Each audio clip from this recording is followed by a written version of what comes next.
We are just 5 weeks away from the start of college football, and with fall camp beginning next week, the Chants are ready to live up to expectations for this upcoming season. Coastal was picked to finish second in the Sun Belt East behind conference rivals Appalachian State with 2 first-place votes. Ahead of the season, the recognitions keep pouring in for the Chants, with QB1 Grayson McCall named to the Walter Camp 2022 Player of the Year preseason watch list, along with Josiah Stewart and D. Jordan Strong tabbing the 2022 Bronco Nagurski Trophy list.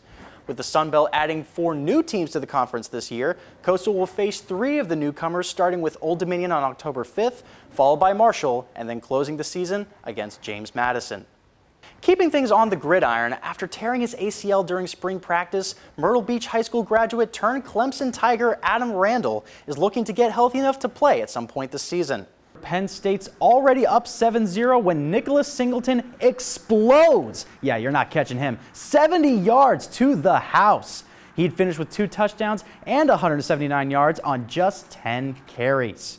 Meanwhile, the Bobcats struggled to get anything going, leading to Penn State scoring 19 unanswered points to put Ohio in a big hole. The Bobcats put a decent drive together to score late in the first half, but the Nittany Lions had their way with them as they scored as they pleased throughout the entire game.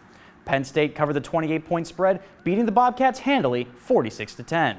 Coach Albin discussed his team's current status after the blowout loss. Under new head coach Jason Jackson, the Eagles have bought into a new mentality: win every play.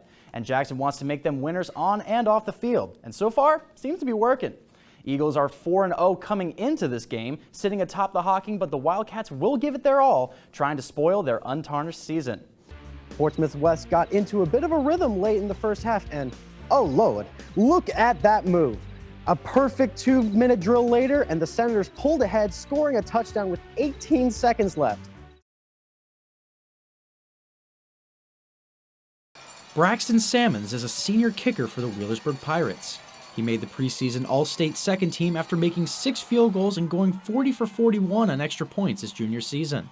Salmons kept pace again his senior year with 6 made field goals and finished the regular season with 48 total points.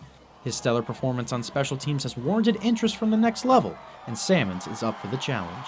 But I've been to some places. I have some places on my mind, but I'm ready for it. I know it's a new chapter, but I think that I've prepared myself to get ready to compete at that level, so I'm really excited for it. What is one thing that you would want people to know just about special teams in general? Because, it's probably one of the most underappreciated aspects of the sport. I think it's a lot of hidden yardage. There's a lot of plays that go unnoticed, and then you look back in the game and you're like, that was huge. So I think special teams has really been one of our strengths this year because, a lot of teams don't really execute special teams the way we can, so we got to make sure we take advantage of that. All right. Well, thanks for talking with me. Now, we do have some footballs out here. Do you want to play a quick game of pig? Yeah, definitely. We can. All right, let's do it. That was a good start. All right.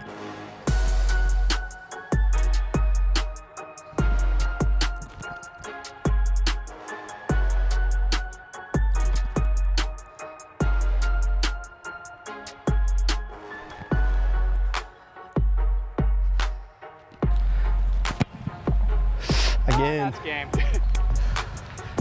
Good job, man. Good game. That was good. Catch Salmons and the Pirates in action at Ed Miller Stadium as Wheelersburg hosts their first playoff game on Saturday. For Gridiron Glory, I'm Curtis Fader.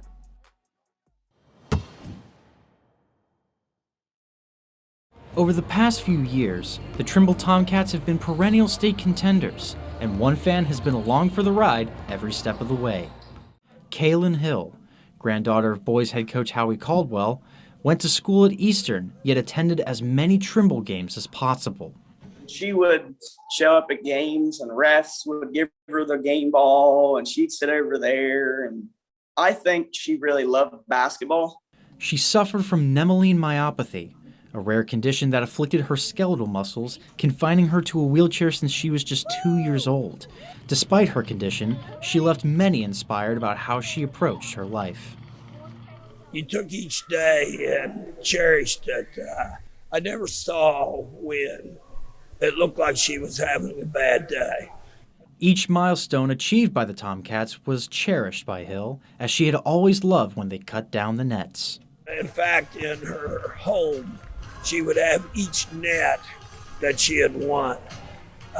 Like I told the players after the game, when we won that particular year, it would be on her pillow beside her. This past August, Kaylin passed away, leaving a hole in the town of Gloucester. Still, the community found ways to honor her. There's a sign in the gymnasium that says the best seat in the house and loving memory of Kaylin Hill. And she would always sit there, and just little things like that being incorporated into the community is just kind of showing how much she impacted everybody. The players rallied together as well to keep Hill with them. When we were getting our shoes, Blake Guffey came into the locker room with a Sharpie, and we put 4 Kaylin on everybody's shoe. Coaches, players, and fans alike will all keep Kaylin in their hearts long after she's gone. She was an inspiration to everybody that came in touch with her. Her legacy will live on.